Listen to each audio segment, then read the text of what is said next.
Assalamualaikum warahmatullahi wabarakatuh. Halo semuanya, selamat datang kembali di channel YouTube saya. Pada video kali ini, kita akan membahas terkait persiapan yang perlu dilakukan sebelum menginstal Laravel di lingkungan pengembangan lokal atau di komputer kita. Persiapan ini akan memastikan bahwa kita siap untuk memulai pengembangan aplikasi web menggunakan Laravel dengan lancar. Jadi, mari kita lihat langkah-langkahnya.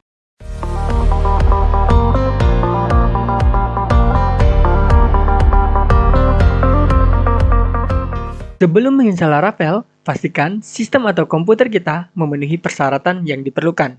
Beberapa persyaratan umum termasuk PHP, web server, database, composer, dan text editor. Kilas tentang PHP. PHP adalah singkatan dari Hypertext Processor. PHP merupakan bahasa pemrograman server-side yang dirancang khusus untuk pengembangan web.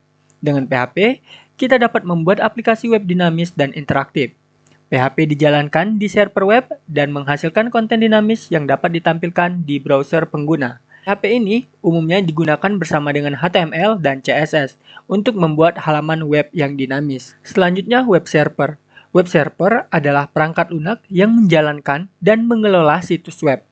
Web server ini menerima permintaan dari klien, user, dan mengirimkan respon dalam bentuk halaman web atau data lainnya.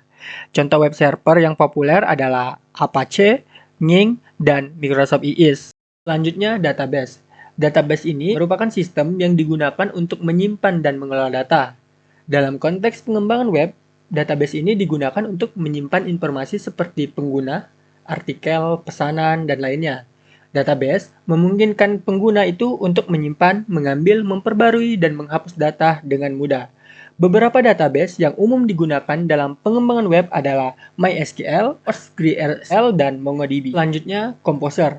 Composer adalah alat manajemen paket PHP yang digunakan untuk mengelola dependensi proyek. Dengan Composer, kita dapat menginstal, mengatur, dan mengelola pustaka atau paket PHP yang diperlukan dalam proyek kita. Nah, Composer ini memudahkan dalam menangani dependensi dan memastikan bahwa proyek kita itu menggunakan versi yang kompatibel dari pustaka-pustaka yang dibutuhkan gitu. Selanjutnya, text editor. Nah, text editor ini merupakan perangkat lunak yang digunakan untuk membuat, mengedit, dan memformat kode program. Dalam pengembangan web, text editor ini digunakan untuk menulis kode HTML, CSS, JavaScript, dan PHP. Beberapa text editor yang populer, misalnya Visual Studio Code, Sublime Text, PHP Storm atau Atom, Notepad++, dan lain sebagainya. Text editor ini sering dilengkapi dengan fitur-fitur yang berguna seperti penyorotan sintaks atau autocomplete, bisa juga integrasi dengan alat pengembang lainnya, dan lain sebagainya.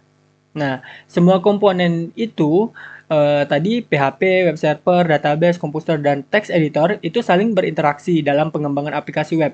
Masing-masing itu memiliki peran penting dalam proses pembuatan dan pengembangan aplikasi web yang efektif dan efisien. Nah, berdasarkan beberapa poin yang telah dijelaskan sebelumnya, ternyata ada lingkungan pengembangan lokal yang umum digunakan dalam pengembangan web yang telah mencakup PHP, web server, dan database itu sendiri. Jadi kita nggak perlu menginstal PHP sendiri, web server sendiri, dan database sendiri. Kita cukup menginstal boleh itu SAMPP maupun Laragon. Karena Laragon dan MPP itu telah mencakup ketiga hal tersebut, baik itu web server, PHP, dan database-nya. Jadi di sini kita akan mencoba untuk menggunakan lingkungan pengembangan lokal atau local development environment Laragon gitu. Jadi kita akan mulai untuk menginstal Laragon.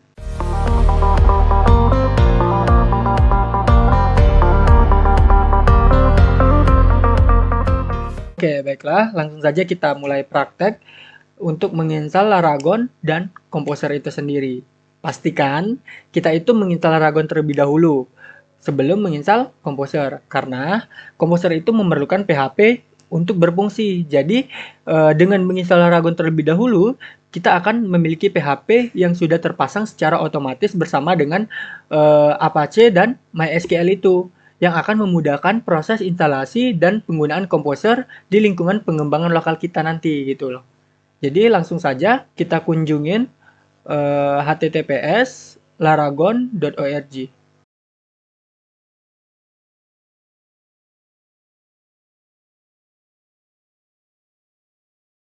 Nah, setelah itu kita klik dokumentasi atau docs, terus kita pilih install.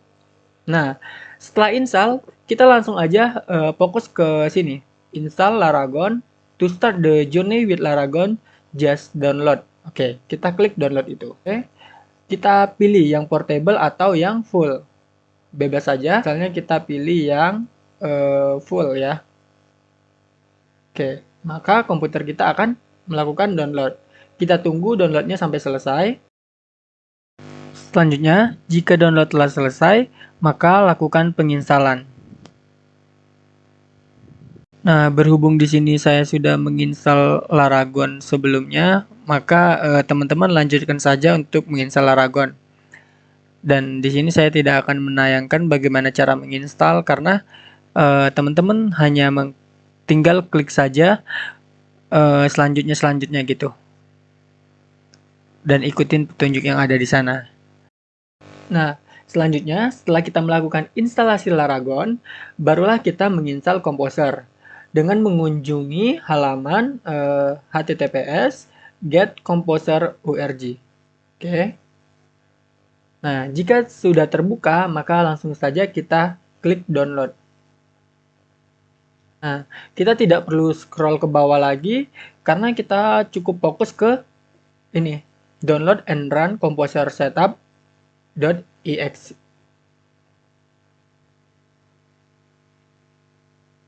Oke, diklik, maka komputer akan mendownload. Setelah selesai mendownload, silakan teman-teman install komposernya. Teman-teman bisa ikutin saja petunjuk yang ada pada proses penginstalannya.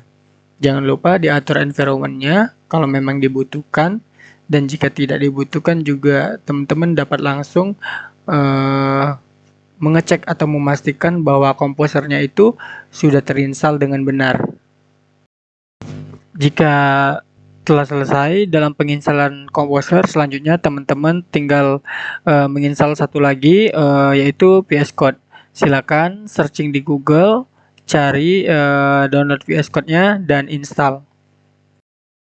Nah, teman-teman, jika telah selesai menginstal semua komponen yang dibutuhkan seperti Laragon, Composer, dan VS Code, artinya teman-teman sudah siap nih untuk memulai perjalanan untuk mulai membangun aplikasi web menggunakan framework Laravel itu sendiri. Jadi sekarang saatnya untuk kita mulai berkreasi dan mengeksplorasi potensi Laravel dalam pengembangan aplikasi web. Nah, harapannya dalam video-video mendatang saya akan coba untuk bahas topik menarik seputar Laravel, termasuk pembuatan rootnya gimana, pengolahan database-nya bagaimana, dan view atau tampilannya juga bagaimana gitu.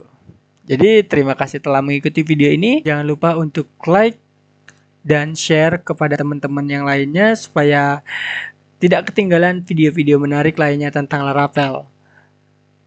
Sampai jumpa pada video selanjutnya dan selamat belajar.